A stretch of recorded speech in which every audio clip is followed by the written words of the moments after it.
hero.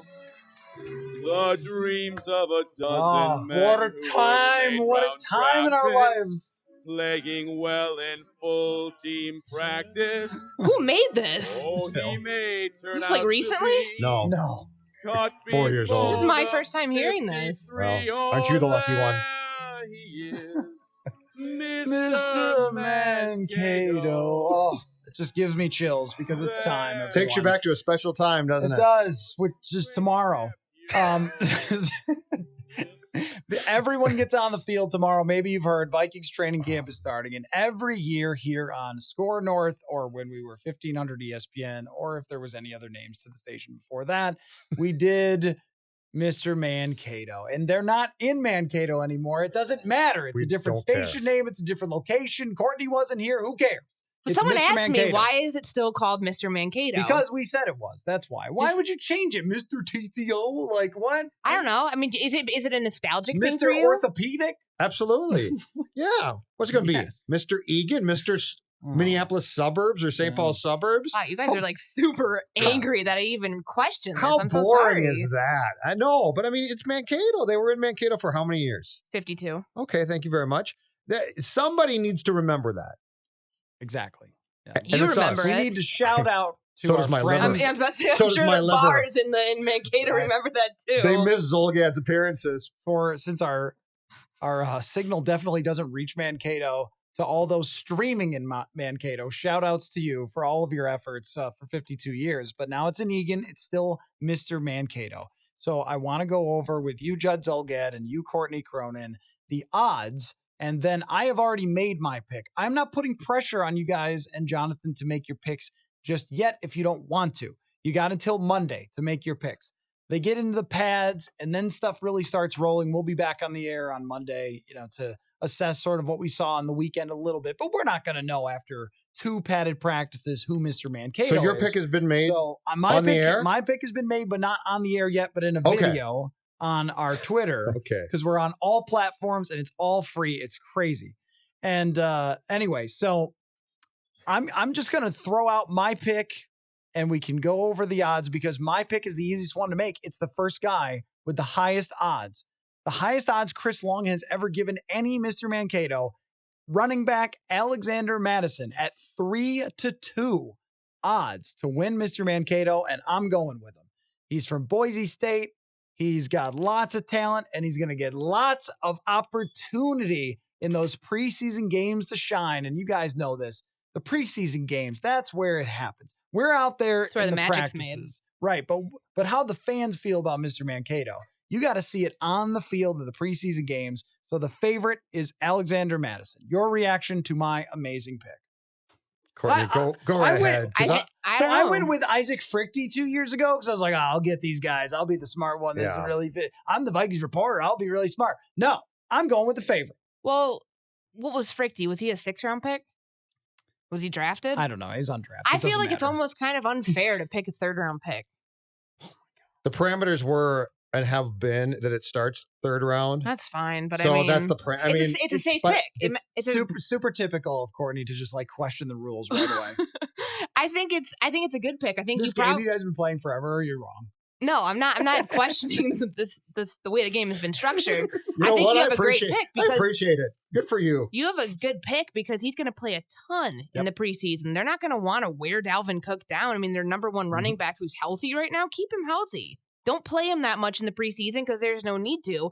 Making way for Alexander Madison to be Mr. Mankato, to cement himself as the number 2 running back. I get it. Sure. I'm saying that's why he's my pick. Okay. Not saying I think it's like the most like legit pick. I was That's going to fine. say, let's see here. Why is picking the favorite wrong? Is why you Hold give on a a- favorite. Because you're favorites supposed. usually win. That's true. Unless you're a country. Unless you're I'm trying to country win. horse. I'm trying to find the country horse among this okay. group. Well, there is a couple of 50-1s. So I'm just going to start to go down these, and you guys can tell me when they catch your eyes or ears.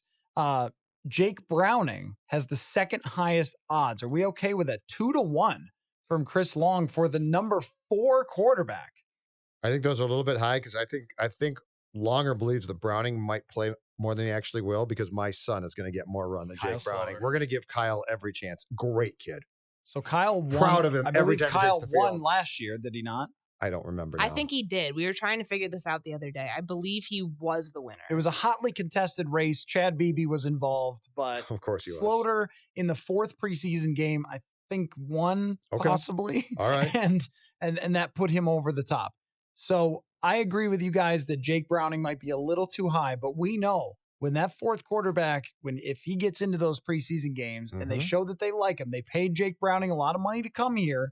So if he gets his chances, then he's got a shot to become everyone's darling from having a couple of games, as Kyle Slaughter has. That's why he was the perfect Mr. Mankato for last year, because he became the darling where people call up and go, hey, what about Slaughter? I'm really interested in him. Here like, it yeah, is. me too. The Here third it quarterback. is. Kyle Slaughter is your 2018 Mr. Mankato. So we have confirmed that Kyle Slaughter won it. All right. Now, the next two are both wide receivers at 4-1, Dylan Mitchell and BC Johnson. Your thoughts? Well, I was going to pick either one of these, and I'm not going to for my pick. My pick's a little further down. But because like you and I have our own separate wager going on which of the 7th round receivers is most likely to make the roster. You have Team Mitchell. Team Hardaway is what you want to say. Team Hardaway, that's right. And I have BC Johnson. Team BC. I think, I love it. Like with Dylan Mitchell says odds 4-1. Who's to argue with Penny Hardaway? All right, that's right. Look at the work that Chris Long puts into this. Honest to God, insane. He's a psychopath. What are we arguing here?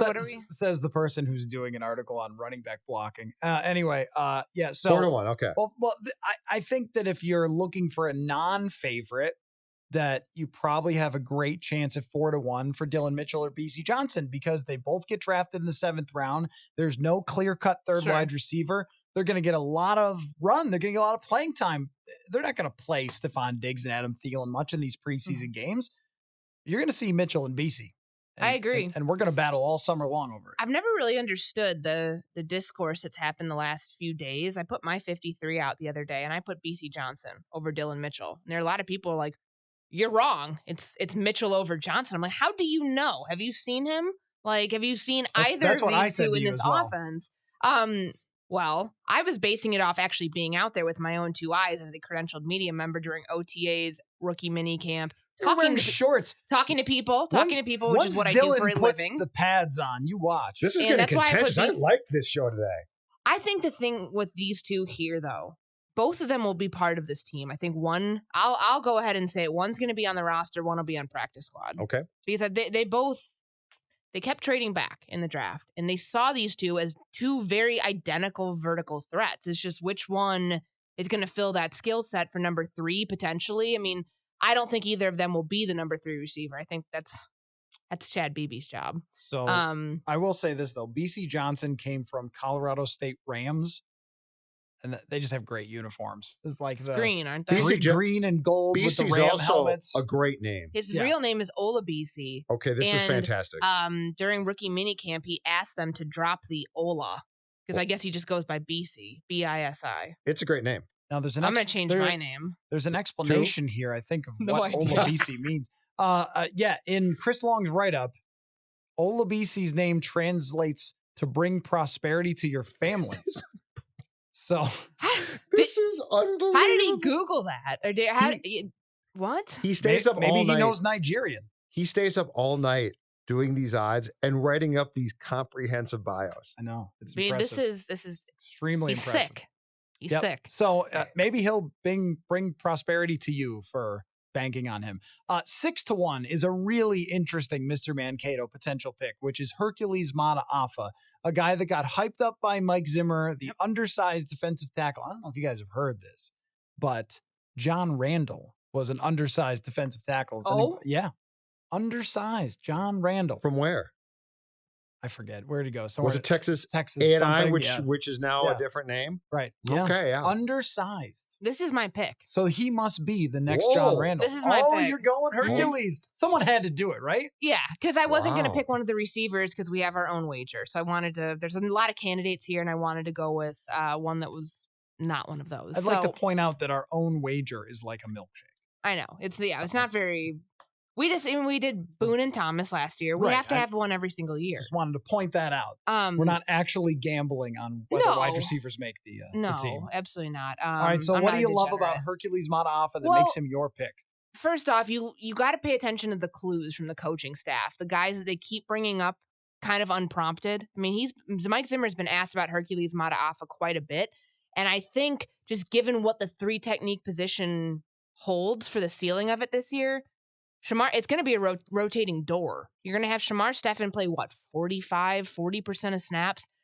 Hercules is undersized, but he's quick, and he can get after the quarterback. And this is more of a natural position for him from where he played at Hawaii to where they had him last year at Washington State. He's from Hawaii. Sorry. Yeah. Washington State, yeah. But he tore his ACL last year when they had him playing defensive end, and that was they don't need to have him on the edge. He's an interior guy. He's small, but he's quick, and I think that to push the pocket and get after a quarterback, that's different than what you had last year. And if you're going to go by committee here, you're going to want bodies, and so I think he will be part of that. So here's my prediction on Mataafa, that he becomes the next Edmund Robinson that got hyped up in OTAs by Mike Zimmer, and we never hear from him again.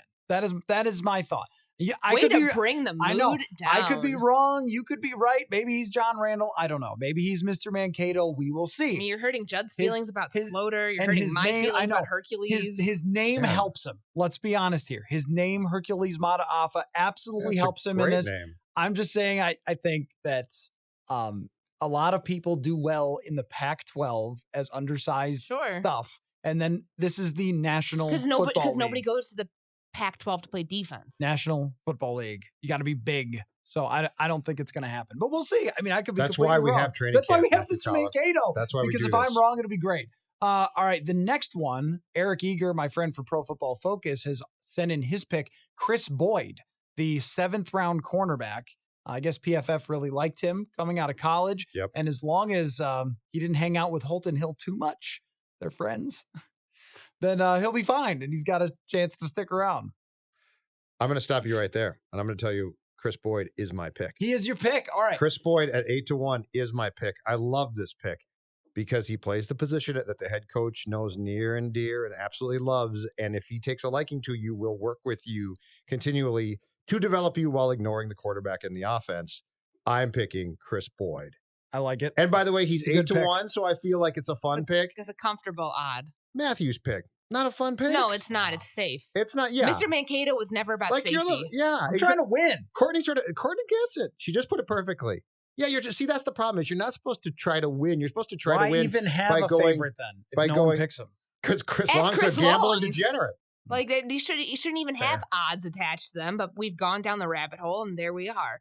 I like your Chris Boyd pick. We talked to him yesterday, and he was mentioning just about the technique thing, just how much Zimmer's been in his ear already, and it's like little tiny things that he's paying a lot of attention to him. I think that he sees an opportunity, even though he says he doesn't see competition in training camp.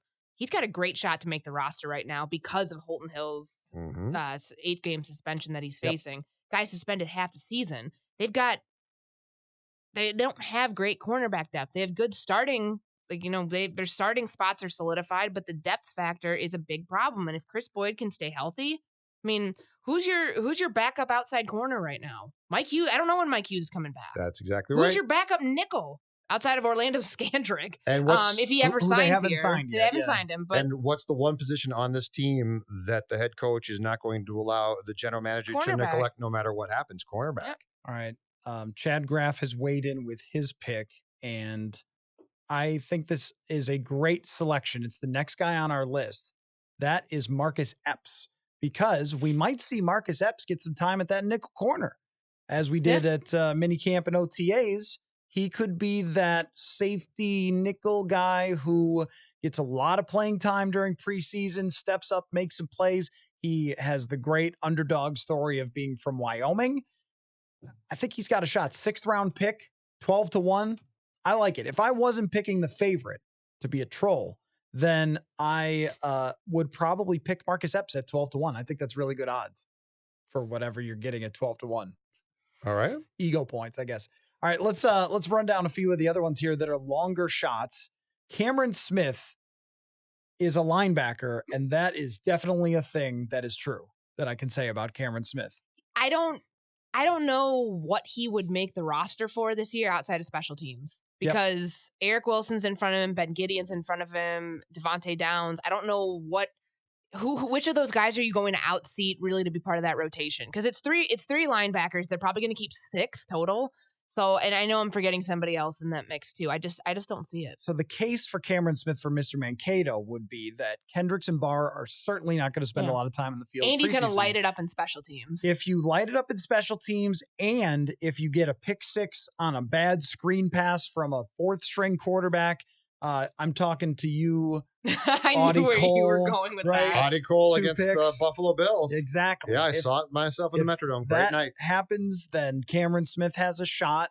Aside from that, he's not one of the more intriguing players to me, but that would be your